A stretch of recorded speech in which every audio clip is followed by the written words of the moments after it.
کہتے ہیں کہ اچھا عورتوں کو طلاق دینے کا اختیار کیوں نہیں دیا گیا؟ عورتیں ہماری ماشاءاللہ بڑی ایموشنل ہوتی ہیں، بڑی جذباتی ہوتی ہیں، غصے میں بھی جلدی آ جاتی ہیں، دل بھی بڑا جلدی پگھل جاتا ہے۔ اگر عورتوں کو ہماری مائیں اور بہنیں خفا نہ ہوں، یہ بات مجھے کہنے دیں، طلاق کا اختیار ہوتا تو بیچارے شوہر کو دن میں 50 بار طلاق ملتی، 50 بار طلاق ہو جاتی اس کی۔ اللہ نے اختیار مرد کو دیا ہے، مرد کے پاس ہے، مرد حکام ہے، حاکم ہے، اسی لیے کہ وہ سوچتا ہے، سمجھتا ہے، سنجیدگی سے کام لیتا ہے، جذبات میں نہیں آتا۔ ہاں اگر شیطان اس کو بہکا دے، شیطان پیچھے پڑ جائے تو میں کچھ نہیں کہہ سکتا ہوں، لیکن ایمان والے کون ہیں؟ والذین آمنوا اشد حبا للہ، اور ایمان والے وہ ہیں جو اللہ کی محبت میں سب سے زیادہ پختہ ہوتے ہیں، سب سے زیادہ سخت ہوتے ہیں۔ یہ ایمان والوں کی مثال ہے۔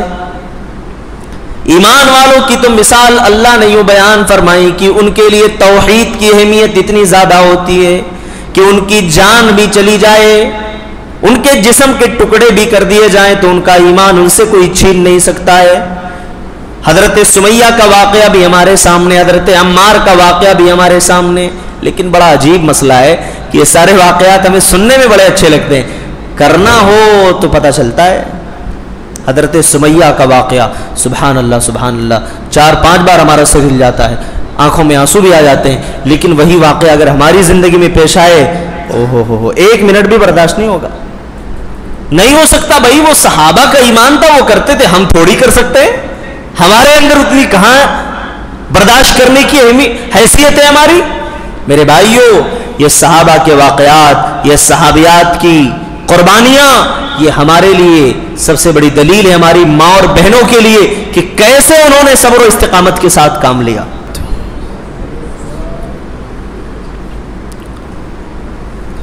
ان الحمد للہ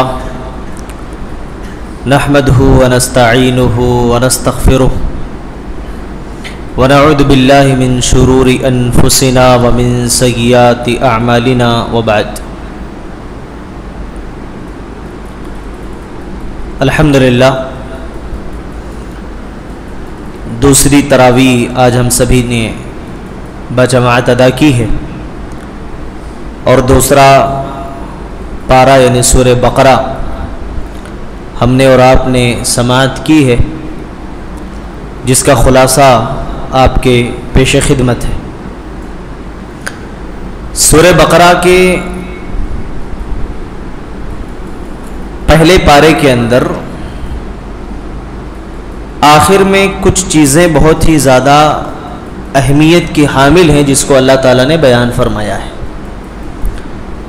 خاص طور پر سلیمان علیہ السلام کا جو واقعہ آپ دیکھیں گے تو اللہ تبارک و تعالیٰ نے وہاں اشارہ فرمایا کہ وَاتَّبَعُوا مَا تَتْلُو الشَّيَاطِينُ عَلَى مُلْكِ سُلَيْمَانَ وَمَا كَفَرَ سُلَيْمَانُ وَلَكِنَّ الشَّيَاطِينَ كَفَرُوا، کہ سلیمان علیہ السلام نے کفر نہیں کیا تھا بلکہ شیطانوں نے کفر کیا تھا۔ ہاروت اور ماروت نام کے 2 فرشتے شہر بابل میں اتارے گئے، اور اس وقت سحر کا، جادو کا بڑا دورہ تھا۔ اللہ تعالیٰ نے ان کو ایک ایسا علم دے کر کے بھیجا تھا جو علم بسا اوقات سیکھنے پر یا کرنے پر آدمی کفر میں مبتلا ہو سکتا تھا، اسی لیے لوگ منع کرتے تھے، کہتے تھے نہیں فلا تکفر، کفر نہ کرو۔ یعنی اللہ نے گویا ان کو آزمائش اور بندوں کے امتحان کے لیے بھیجا تھا۔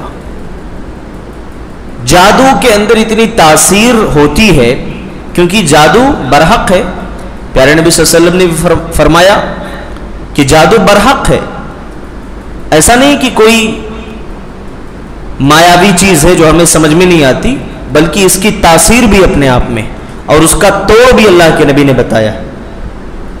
اور اسی جادو کے ذریعے سے میاں اور بیوی کے درمیان جدائی بھی کرائی جا سکتی ہے، اتنا خطرناک ہوتا ہے جادو۔ اسی جادو کے ذریعے سے ایک اچھے خاصے ہنستے کھیلتے ہوئے انسان کی زندگی کو تباہ و برباد کیا جا سکتا ہے۔ اسی جادو کے ذریعے سے انسان قبر تک پہنچ جاتا ہے، اسی جادو کی وجہ سے اچھے خاصے عقل مند انسان کو بیوقوف اور احمق بنایا جا سکتا ہے کہ اس کا دماغ معاف ہو جائے، دماغ کام نہ کرے۔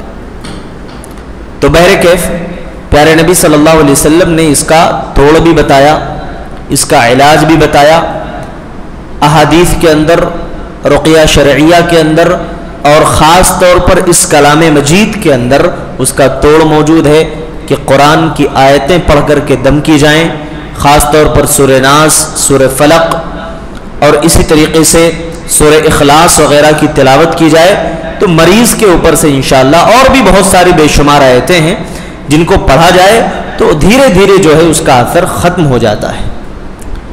اس کے بعد جو ہے اللہ تبارک و تعالیٰ نے سورہ بقرہ پارہ نمبر 2 کی ابتدا میں ایک زبردست واقعہ بیان فرمایا ہے، اور یہ واقعہ ہمارے اور آپ کے اندر جذبہ اتباع اور جذبہ اطاعت کو بیدار کرنے کے لیے کافی ہے۔ اللہ تعالیٰ نے جب قبلے کو تبدیل کیا، پیارے نبی صلی اللہ علیہ وسلم مکے میں تھے، آپ مدینہ آئے، اور مدینہ آ کر کے آپ کو 16 یا 17 مہینے ہوئے تھے۔ اللہ کے رسول کی بڑی دلی خواہش تھی کہ جو قبلہ ہے اس کو تبدیل کر دیا جائے، کیونکہ مسلمانوں کا پہلا قبلہ کیا تھا؟ بیت المقدس تھا، جو ملک شام میں ہے۔ اللہ کے رسول بار بار آسمان کی طرف دیکھتے تھے کہ اللہ تعالیٰ قبلے کو تبدیل فرما دے۔ تو جب قبلہ تبدیل ہوا تو منافقوں کو یہ بات بڑی گراں گزری، جن کے دلوں میں نفاق تھا۔ انہوں نے 2 طریقے کے اعتراضات کیے، کہا کہ جو پہلا قبلہ تھا تمہارا، اگر وہ درست تھا تو بدلنے کی کیا ضرورت تھی، اور اگر وہ درست نہیں تھا تو اس کا مطلب کہ تم نے جو نمازیں پڑھی ہیں وہ سب بیکار ہو گئیں۔ تو اللہ نے اس کا جواب دیا قرآن میں، کہا سَيَقُولُ السُّفَهَاءُ مِنَ النَّاسِ مَا وَلَّاهُمْ عَنْ قِبْلَتِهِمُ الَّتِي كَانُوا عَلَيْهَا قُلْ لِلَّهِ الْمَشْرِقُ وَالْمَغْرِبُ، کہ اے نبی آپ ان سے کہہ دو کہ اللہ ہی کے لیے مشرق و مغرب ہے، کوئی بھی قبلہ ہو بدلنا یہ اللہ کا حکم ہے، ماننا تمہارا کام ہے۔ یہ تم اعتراض کرنے کے قابل نہیں ہو کہ نہیں وہ والا قبلہ پہلے تھا تو بعد میں تبدیل کیوں ہوا، ایسا تھا تو ویسا کیوں ہوا، یہ اعتراض کرنے کی تمہاری حیثیت نہیں ہے، تمہیں صرف ماننا ہے کیونکہ اللہ کا فرمان ہے۔ آج بہت سارے مسلمان بہت سارے مسئلوں میں اعتراض کرتے ہیں، ایسا کیوں ہو گیا، ایسا کیوں نہیں ہوا، اللہ نے ایسا کیوں نہیں کہا۔ بھائی مانو، جو اللہ نے کہہ دیا اس کو تسلیم کرو، یہ مت کہو کہ نہیں اللہ نے ایسا کیوں کہا، ایسا کیوں نہیں کہا، یہ اعتراض کرنے کے ہم قابل نہیں۔ قل للہ المشرق والمغرب جميعا۔ حضرت عائشہ رضی اللہ تعالیٰ عنہ فرماتی ہیں کہ یہودیوں کو 3 چیزوں سے بڑی تکلیف ہوتی تھی، مسند احمد وغیرہ کی روایت ہے۔ وہ 3 چیزیں کیا تھیں؟ پہلا، جمعہ کا دن اللہ نے ہمیں دیا، اس سے ان کو بڑی جلن ہوتی ہے یہودیوں کو، اور دوسرا اللہ تبارک و تعالیٰ نے ہمیں یہ جو ہم نمازوں میں آمین کہتے ہیں، زور سے آمین کہتے ہیں، تو یہودیوں کو اس سے بڑی تکلیف ہوتی ہے، بڑی جلن ہوتی ہے۔ اور تیسری چیز، اللہ نے جو قبلہ تبدیل کر دیا، جو پہلے بیت المقدس تھا بعد میں خانہ کعبہ ہو گیا، اس سے بھی ان کو بڑی جلن ہوتی ہے۔ آج بھی بہت سارے مسلمان ایسے ہیں، اللہ تعالیٰ رحم فرمائے اور اللہ ہمیں کتاب و سنت پر عمل کی توفیق نصیب فرمائے کہ جہاں بات آتی ہے رفع الیدین کی، جہاں بات آتی ہے آمین بالجار کی، وہاں کہیں نہ کہیں ہم ان کو کچھ نہ کہیں، ہم زبان سے کچھ اول فول بھی نہ بکیں، صرف حدیث کی بات سامنے رکھ دیں، جل کر کے انگار ہو جاتے ہیں۔ یہ تو گستاخی رسول ہے، 1 نمبر کا گستاخی۔ یعنی اگر ہم سنت پر عمل کریں، نبی کی اتباع کریں تو ہم گستاخ ہیں، اور کوئی کہے نہیں ہم نبی کی نہیں، وہ تو ہمارے امام نے ایسا کہا ہے، ہمارے امام نے ایسا عمل کیا ہے۔ میرے بھائی، ہمارا ایمان کہاں مر گیا؟ کیا نبی سے بڑھ کر کے کوئی امام ہو سکتا ہے؟ نبی سے بڑا کوئی امام ہو سکتا ہے؟ امام اعظم وہ نبیوں کے سردار ہیں، اماموں کا مرتبہ تو بعد میں آتا ہے۔ ہمارے نبی تو اماموں کے سردار، انبیاء کے سردار ہیں، اور جب نبی کی سنت، نبی کا طریقہ ہمارے سامنے موجود ہے تو پھر قیل و قال، بحث و مباحثے کی اور یہاں وہاں بھٹکنے کی کوئی گنجائش نہیں ہے، اور کوئی ہمارے پاس عذر بھی نہیں ہے کہ ہمیں کہہ سکیں نہیں ہمیں معلوم نہیں تھا، اے اللہ ہمیں معاف فرما دے۔ نہیں، پکڑے جائیں گے، برابر گرفت ہوگی، کیونکہ ساری چیزیں ہمارے سامنے ہیں، قرآن ہمارے سامنے، حدیث ہمارے سامنے، ایک ایک چیز کھول کر کے اللہ نے رکھا ہے۔ اگر پھر بھی نہیں مانو گے تو اللہ کے یہاں پکڑے جاؤ گے۔ اس کا جواب تو دینا پڑے گا اللہ کے پاس۔ اس کے بعد اللہ تبارک و تعالیٰ نے ہمیں صبر و صلات کی اہمیت بتائی ہے اور صبر کرنے کا حکم دیا۔ ہماری مائیں اور بہنیں بیٹھی ہوئی ہیں، دیکھیے اللہ تبارک و تعالیٰ نے انسانی فطرت میں یہ چیز رکھی، انسان بہت جلدی جذبات میں آ جاتا ہے، تکلیفوں کو برداشت نہیں کر پاتا۔ بہت ساری ہماری مائیں اور بہنیں ہیں کہ بعض بہو کی حیثیت سے ہوتی ہیں، بعض بہن کی حیثیت سے ہوتی ہیں، تو بعض بیٹی کی حیثیت سے۔ اگر ایک عورت بیٹی کی حیثیت سے ہے اور بیچارہ باپ اتنا کماتا نہیں ہے، گھر کے حالات بہت اچھے نہیں ہیں، آپ کے بہت سارے شوق کو باپ نہیں پورا کر سکتا، تو آپ وہاں پر صبر سے کام لیجیے، صبر کریے۔ وہاں بہت ساری عورتیں بہو کی حیثیت سے ہوتی ہیں، گھروں کے اندر کچھ تکلیفیں آ جاتی ہیں، کچھ پریشانیاں آ جاتی ہیں، صبر کریں، آپ صبر کریں۔ اور ہر حال میں مومن اللہ تبارک و تعالیٰ کا یا تو صبر کرنے والا بندہ بنتا ہے یا تو شکر گزار بنتا ہے۔ اللہ کے نبی نے فرمایا مومن کا معاملہ بڑا عجیب ہوتا ہے، عجبا لامر المومن ان امرہ کلہ خیر، اور یہ مومن کی سب سے بڑی خاصیت ہے کہ اس کے ہر معاملے میں اللہ نے خیر رکھا ہے۔ جب اس کو کوئی نعمت پہنچتی ہے اذا مسہ السراء شکر، تو اللہ کا شکر ادا کرتا ہے، وَإِذَا مَسَّهُ الضَّرَّاءُ صبر، جب کوئی تکلیف پہنچتی ہے تو صبر سے کام لیتا ہے۔ ابھی مان لیجئے لائٹ چلی جائے، کرنٹ نہ رہے، اور اسی گرمی کی شدت میں ہم نماز پڑھیں، صبر کرنا چاہیے۔ بہت سارے لوگ ہوتے ہیں بیچارے آگ بگولا ہو جاتے ہیں، ہے نا، تھوڑی سی تکلیف بھی برداشت نہیں ہوتی۔ مسجدوں میں میں نے کل سنا کہ ہماری بہت ساری مائیں اور بہنیں کل نماز میں آئی تھیں، اور اے سی وغیرہ شاید بھول کر کے آن نہیں کیا گیا، کوئی مسئلہ تھا، شاید کنیکشن نہیں آیا تھا، انہوں نے بڑے صبر سے نماز ادا کیا ہوگا۔ ہو سکتا ہے گرمی کی شدت بھی ان کو محسوس ہوئی ہوگی، لیکن جو صبر آپ نے کیا ہے، اس صبر پر اجر آپ کو ملے گا، بدلہ آپ کو ملے گا۔ اللہ اسی صبر کی بات کرتا ہے۔ صبر کتنے چیزوں پر کیا جاتا ہے؟ نمبر 1 تکلیفوں پر صبر ہوتی ہے، نمبر 2 اللہ نے جس چیز کا حکم دیا اس پر عمل کرنے پر صبر کرنا ہے۔ ابھی رمضان کا مہینہ ہم روزہ رکھ رہے ہیں، پیاس کی شدت ہے، بھوک کی شدت ہے، صبر کر رہے ہیں، اللہ تعالیٰ اس پر بھی ہمیں نیکی دے گا۔ اور جن چیزوں سے اللہ نے روک دیا ہے اس سے رک جانے پر بھی بندہ صبر کرتا ہے، اس پر بھی اس کو نیکی ملتی ہے۔ اسی لیے قرآن میں اللہ نے فرمایا یا ایھا الذین آمنوا استعینوا بالصبر والصلاۃ ان اللہ مع الصابرین، ایمان والو تم اللہ تبارک و تعالیٰ سے مدد طلب کرو، صبر کے ذریعے سے، نماز کے ذریعے سے مدد طلب کرو۔ ہمارے پاس 2 بڑے ہتھیار ہیں اللہ سے مدد مانگنے کے، صبر کریں، نماز پڑھیں، شکایت نہ لائیں اپنی زبان پر۔ دیکھو اللہ کی مدد کیسے آتی ہے، کیسے اللہ کی مدد آتی ہے، صبر کر کے تو دیکھو۔ اللہ نے کہا ان اللہ مع الصابرین، اللہ صبر کرنے والوں کے ساتھ ہے۔ معیت خاصہ مراد ہے۔ معیت کی 2 قسمیں ہوتی ہیں، ایک معیت عامہ، ایک معیت خاصہ، یعنی جو بندے صبر کرتے ہیں اللہ کی خصوصی مدد ان کے ساتھ ہوتی ہے۔ جو نماز کے ذریعے سے مدد طلب کرتے ہیں، نماز پڑھتے ہیں، اللہ سے مدد مانگتے ہیں اور اللہ ہی سے مدد مانگتے ہیں، اللہ کی مدد ان کے ساتھ ہوتی ہے۔ تو اللہ تبارک و تعالیٰ نے آگے فرمایا کہ میرے بندو نماز اور صبر کے ذریعے مدد مانگو۔ سورہ بقرہ کے پہلے پارے میں آپ دیکھیں گے، یہ دوسرا پارہ ہے، یہی بات اللہ نے ہو بہو وہاں بیان فرمائی، یا ایھا الذین آمنوا استعینوا بالصبر والصلاۃ وانھا لکبیرۃ الا علی الخاشعین، نماز اور صبر کے ذریعے مدد مانگو۔ یہ نماز کی ادائیگی، نماز میں خشوع خضوع، یہ بہت بڑی چیز ہے، لیکن جو نماز خشوع خضوع سے ادا کرتے ہیں ان کے لیے بڑی بات نہیں، ان کے لیے بہت چھوٹی چیز ہے۔ اس کے بعد اللہ تعالیٰ نے فرمایا کہ اللہ کی عظمت، اس کی بڑائی، اس سے محبت کا طریقہ اور معیار کیا ہونا چاہیے۔ اللہ تعالیٰ نے سورہ بقرہ کے آیت نمبر 164 میں کائنات کے اندر جو چیزیں اللہ نے تخلیق فرمائی ہیں، اپنی وحدانیت کا ذکر کیا، وَإِلَٰهُكُمْ إِلَٰهٌ وَاحِدٌ۔ اچھا طریقہ دیکھو، انداز دیکھو، اللہ نے کہا وَإِلَٰهُكُمْ، تمہارا رب الہ واحد، ایک ہی ہے۔ الہ کا کیا مطلب ہوتا ہے؟ الہ کا مطلب ہوتا معبود، جس کی عبادت کی جائے اس کو الہ بولتے ہیں۔ اللہ نے یہاں پر تاکید 3 مرتبہ استعمال کیا، وَإِلَٰهُكُمْ إِلَٰهٌ وَاحِدٌ، تمہارا رب ایک ہی ہے، بات مکمل ہو گئی تھی. لیکن آگے اللہ نے فرمایا لا الہ الا هو الرحمن الرحیم, اس کے علاوہ کوئی عبادت کے لائق نہیں ہے, وہی رحمان و رحیم ہے. رحمان و رحیم ہے یعنی اللہ نے گویا تاکید پیدا فرما دی کہ عبادت کے جتنے بھی طریقے ہو سکتے ہیں سب اللہ کے لیے ہی ممکن ہیں, غیر اللہ کے لیے نہیں ہو سکتے.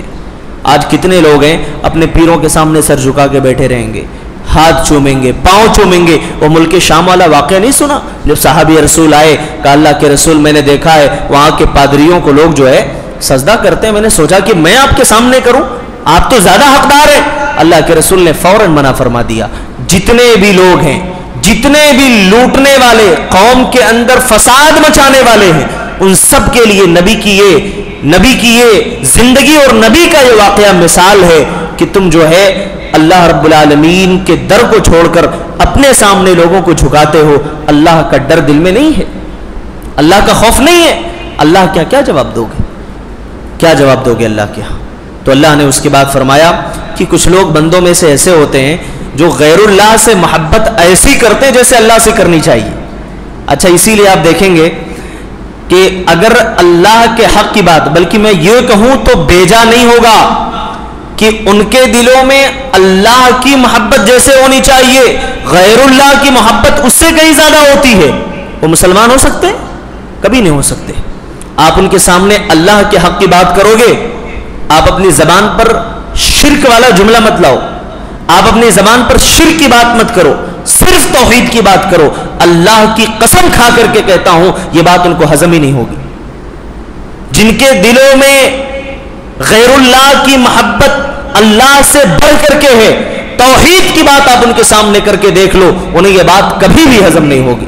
وہ یا تو آپ کو گالی دیں گے, یا تو آپ کے ساتھ برا کرنا چاہیں گے, یا تو آپ کو گستاخ سمجھیں گے, یا برے لقب سے آپ کو یاد کریں گے. اللہ نے کہا وَمِنَ النَّاسِ مَن يَتَّخِذُ مِن دُونِ اللَّهِ أَندَادًا يُحِبُّونَهُمْ كَحُبِّ اللَّهِ.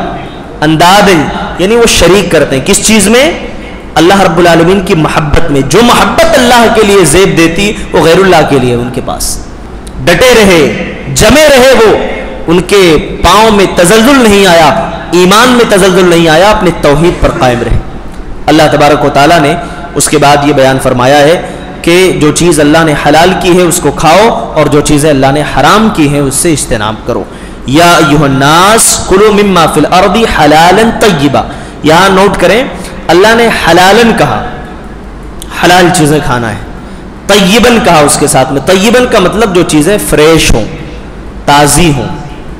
یعنی جو چیزیں فریش نہ ہوں, تازی نہ ہوں, وہ چیزیں ہماری صحت کے لیے مضر ہو سکتی ہیں, نقصان دہ ہو سکتی ہیں, ہے نا. ہماری ماں اور بہنیں بھی بیٹھی ہوئی ہیں. دیکھیے اللہ تعالیٰ نے اگر ہمیں یہ سہولت دی ہے کہ ہم ایک اچھی چیز استعمال کر سکیں, تو پھر ہم دوسری طرف کیوں جائیں جس سے ہماری صحت بگڑے. اللہ نے بھی اس کی تاکید کی ہے. لوگ کہتے ہیں کہ قرآن میں کیا ہے, قرآن صرف آخرت کی, دین کی بات کرتا ہے. قرآن ہمیں دنیا میں جینے کا سلیقہ بھی سکھاتا ہے.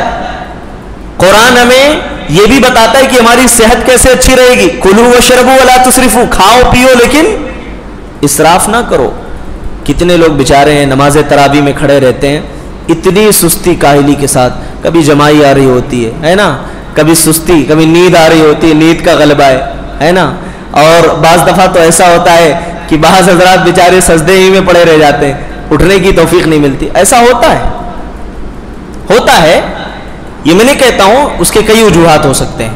ایک صاحب باقاعدہ امامت کرا رہے تھے, وہ تو سجدے ہی میں پڑے رہ گئے, اٹھے ہی نہیں. پیچھے سے لقمہ لوگ دے رہے ہیں سبحان اللہ سبحان اللہ سبحان اللہ, 5-10 بار لوگوں نے بول دیا, اٹھے ہی نہیں وہ. تو بہرکیف ہوتا ہے ایسا, کبھی کبھار ہوتا ہے.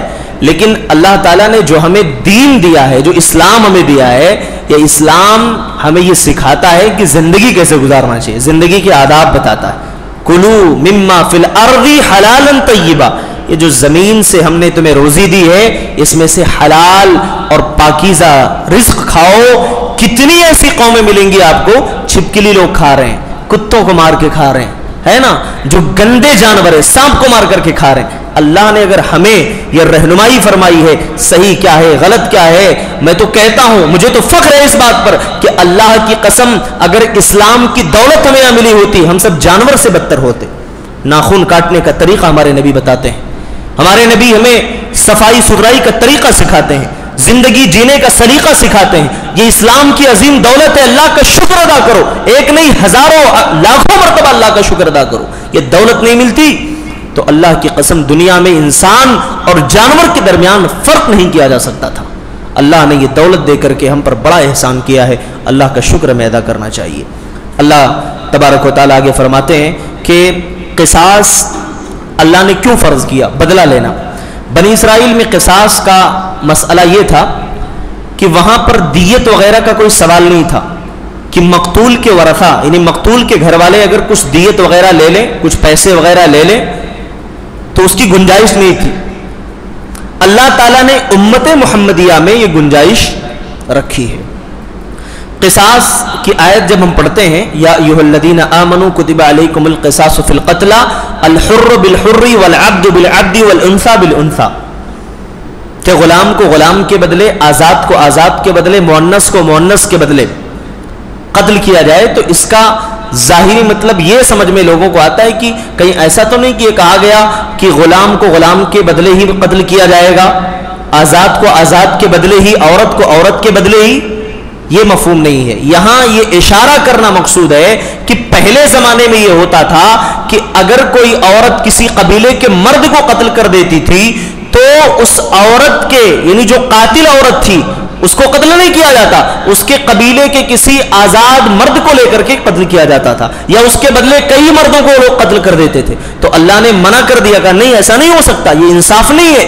انصاف یہ ہے کہ قتل کرنے والا چاہے غلام ہو، چاہے عورت ہو، چاہے مرد ہو، کوئی بھی ہو، اس کو قتل کیا جائے، یہ اللہ کا انصاف ہے۔ انصاف دیکھنا ہو آپ دیکھیں، الحمدللہ ہمیں تو فخر ہوتا ہے، آپ دیکھیں لوگ گالیاں دیتے ہوں گے سعودیہ کو، لیکن آج وہاں پر جو کتاب و سنت پر لوگ پختگی کے ساتھ جمے ہوئے ہیں، عمل کر رہے ہیں، ہم دعا کرتے ہیں کہ اللہ تعالیٰ حاسدین کے حسد سے محفوظ فرمائے۔ وہاں پر آپ دیکھیں کس طریقے سے قوانین ہیں، یہاں چوری ڈکیتی، ایک قاتل قتل کر کے فرار ہو جاتا ہے، زندگی پر اس کی کوئی خبر نہیں، وہاں کیا مجال کہ کوئی قتل کر دے اور اپنے آپ کو بچا لے جائے۔ کوئی بھی ہو، امیر کے گھر کا رہنے والا، اس کا اپنا خاص بیٹا ہی کیوں نہ ہو، اگر وہ قاتل ہے اس کو کٹگرے میں کھڑا کیا جاتا ہے، اس کو بھی سزا ملتی ہے اگر مقتول کے ورثہ معاف نہ کر دیں تو۔ انصاف، یہ عدل اگر دیا ہے تو اسلام نے ہمیں دیا ہے میرے بھائیوں۔ تو اللہ تبارک و تعالیٰ نے قصاص کی بات کی، قصاص کیوں فرض کیا گیا؟ وَلَكُمْ فِي الْحَيَاةِ قِصَاصٌ يَا أُولِي الْأَلْبَابِ، عقل والو تمہارے لیے زندگی ہے اس میں، تاکہ جو قتل کرنے والے ہیں، کرپشن پھیلانے والے ہیں، ان کا دماغ ٹھکانے لگ جائے کہ بھائی ہمیں یہ کام نہیں کرنا چاہیے ورنہ ہم مار دیے جائیں گے۔ آگے اللہ تعالیٰ نے فرمایا کہ انسان کی بہترین اور بدترین دعا کیا ہے؟ انسان کی سب سے بہترین دعا یہ ہے کہ آدمی دنیا اور آخرت کی بھلائی طلب کرے، اور سب سے بدترین دعا یہ ہے کہ انسان صرف دنیا مانگے۔ اچھا دنیا کی بھلائی کیا ہے اور آخرت کی بھلائی کیا ہے؟ دنیا کی بھلائی یہ ہے کہ نیک بیوی مل جائے، کشادہ گھر ہو، امن و امان والی زندگی ہو، اور اسی طریقے سے انصاف قائم ہو، آدمی ہر طریقے سے پرسکون ہو، کوئی مسئلہ نہ ہو، یہ دنیا کی بھلائی ہے۔ اور آخرت کی بھلائی یہ ہے کہ آخرت کے عذاب سے بچا لیا جائے، جہنم کے عذاب سے بچا لیا جائے اور وہ بندہ جنت میں داخل کر دیا جائے۔ اسی لیے اللہ تعالیٰ نے فرمایا کہ یہ دعا اللہ کے نبی صلی اللہ علیہ وسلم ہمیشہ اللہ سے کیا کرتے تھے، ربنا آتنا فی الدنیا حسنۃ وفی الآخرۃ حسنۃ وقنا عذاب النار، اے ہمارے رب ہم کو دنیا کی بھلائی تو عطا فرما دے اور آخرت کی بھلائی بھی ہمیں عطا فرما، وقنا عذاب النار، اور اے اللہ تو ہم کو جہنم کے عذاب سے بچا لے۔ جہنم کے عذاب سے ہم بچنا چاہتے ہیں، اللہ سے دعا کریں۔ پیارے نبی نے فرمایا صلی اللہ علیہ وسلم کہ کوئی دن میں 3 مرتبہ اگر جہنم سے اللہ کی پناہ طلب کرتا ہے تو جہنم اس سے کہتی ہے کہ اے اللہ اس بندے کو مجھ سے بچا لے۔ کوئی جنت اللہ سے مانگتا ہے تو جنت اللہ سے دعا کرتی ہے، اللہ اس بندے کو جنت میں داخل فرما دے۔ اور یہ رمضان کا مہینہ تو دعاؤں کی قبولیت کا مہینہ ہے، ہمیں اللہ سے کثرت کے ساتھ یہ دعا کرنی چاہیے۔ اس کے بعد اللہ تبارک و تعالیٰ نے نکاح کا اور اسی طریقے سے طلاق کا مسئلہ بیان فرمایا ہے. نکاح کے سلسلے میں اللہ نے یہ بات دو ٹوک الفاظ میں واضح فرما دیا کہ کسی بھی مومن مرد کا نکاح کسی مشرکہ عورت سے نہیں کیا جا سکتا. لو میرج کر لو، کورٹ میرج کر لو، دنیا کی کسی بڑی عدالت میں چلے جاؤ، کہیں بھی کوئی بھی دروازہ کھٹکھٹا لو، کاغذات پورے مکمل کرا لو، لیکن اللہ کے ہاں یہ سارے کاغذات انکمپلیٹ ہوں گے، مکمل نہیں ہے. اللہ کے یہاں جو کنڈیشن ہے، جو شرط ہے، اس کو پورا کرنا پڑے گا کہ ایک مسلمان مومن کا نکاح مشرکہ عورت سے نہیں.